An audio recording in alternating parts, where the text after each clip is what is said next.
Fala, gente. Tudo bem? Beleza? Professor Guilherme aqui na área com vocês.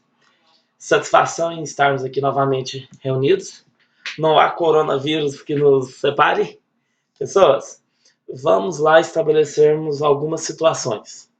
Primeira coisa, estarei publicando semanalmente vídeos que contemplem o nosso conteúdo, ok? Nosso primeiro assunto é o que vocês fizeram no roteiro a semana passada. As atividades relacionadas às transformações da Europa no mundo feudal. As transformações da Europa no período do medievo, a partir da Baixa Idade Média. Nós estaremos contemplando neste vídeo elucidativo as mudanças, as inovações tecnológicas.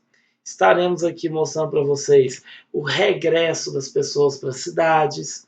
Por quê? Durante a Alta Idade Média, devido ao processo de ruralização, devido ao processo de saída das cidades e ida para o campo, nós tivemos o desenvolvimento do meio feudal, das relações suzerano e vassalo, o desenvolvimento das relações feudo-vassálicas, a Europa mais rural, nós vimos o desenvolvimento do poder da igreja, do clero, dos nobres e dos servos, ok, a Alta Idade Média.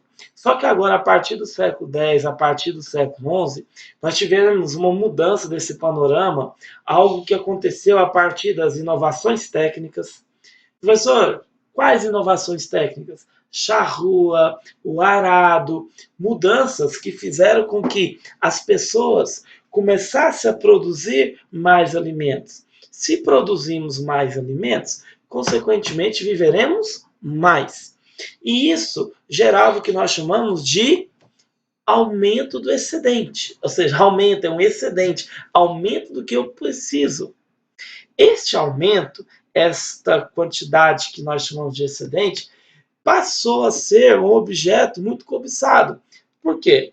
Na Europa do século X, século XI, nós tínhamos a região de Flanders, nos Países Baixos, nós tínhamos a região do Mediterrâneo, cidades italianas, Gênova, Veneza e Florença, nós tínhamos a região do norte da Europa, os países mais frios, nós tínhamos as questões dos países ibéricos, Portugal, Espanha, não como estados-nação, mas como regiões que tinham determinados produtos específicos naquele lugar.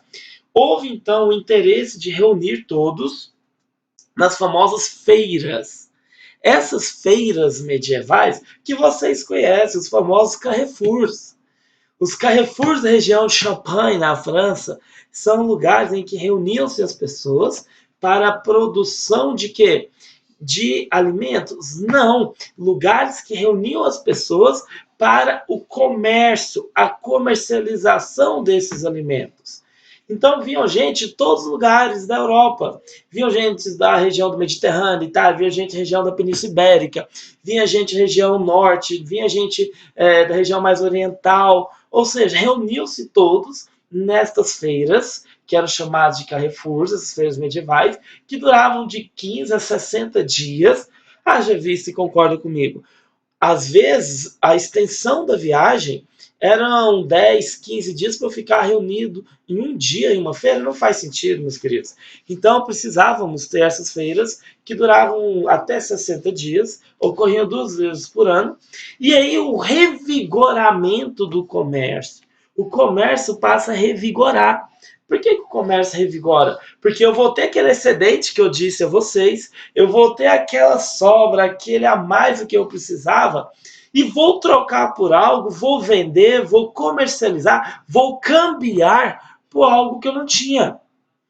Por isso que as letras de câmbio, o surgimento das casas bancárias, casas bancárias, gente, realmente aqui, ó, o meu note está sobre uma mesa.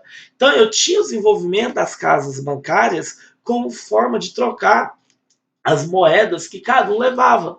Então, precisávamos ter uma unidade monetária, precisávamos ter uma relação econômica. Por isso, das casas de câmbio surgirem a partir dessa Idade Média, essa Baixa Idade Média. E aí, um conceito principal dessa aula, a noção de burguesia. Quem nunca ouviu falar aqui nos burgueses? Todo mundo aqui conhece o conceito de burguesia. Burguesia como aqueles que detinham o comércio e que eram responsáveis pelas trocas econômicas, pela comercialização. E aí, dos burgueses, instituiu-se o conceito de uma classe econômica que detinha uma riqueza, detinha um privilégio. E vocês vão concordar comigo que esse privilégio era decorrente de uma condição econômica. Por que dessa condição econômica? Haja vista e concordem comigo. Se eu tenho um excedente de ferro, de armadura, eu vou trocar, por exemplo, as manteigas da Bavária pela região das manteigas dos Flanders. Ou então eu vou pegar pela região dos vinhos e azeites da Península Ibérica, de Portugal, da Espanha. Então trocava-se aquilo que eu tinha em excesso por aquilo que eu não tinha, com uma forma monetária. Por isso, de um boom econômico nessas cidades, a partir do século XI, do século XII, a Europa começa a passar por um processo de revigoramento do comércio. Ficou claro, amores? Era isso que eu queria trazer para vocês. E neste comércio que está se revigorando, dois elementos importantes: as corporações de ofício e a Liga Hanseática. Corporações de ofício eram os trabalhos, geralmente manuais. Trabalho manual tinha muito valor. Meninos, a manufatura, tá bom? Olha a maldade. A manufatura, trabalho feito com a mão. E aí, nós tínhamos o oficial, que era aquele que detinha o conhecimento, tínhamos o mestre, que era o oficial mais evoluído, e tínhamos o aprendiz. Então, escalonando em ordem, nós tínhamos o aprendiz, o oficial e o mestre. Todos estes protegidos por uma corporação de ofício, todos estes protegidos por uma liga que defendia os interesses deles, que os amparariam numa futura velhice. Tá claro? Então nós temos as corporações de ofício, sendo a principal que detinha o comércio das regiões e rotas de comércio da Europa no norte, que era a Liga Hanseática. Só para vocês ficarem claros, burguês, burguesia, baixa idade média, Liga Hanseática, corporações de ofício. Prof, isso está me cheirando a uma situação que vai acontecer daqui um pouco. A expansão dessas rotas de comércio e a reconquista de Jerusalém, na aula que nós falaremos de cruzadas. Galerinha, espero que tenham gostado. Foi um prazer.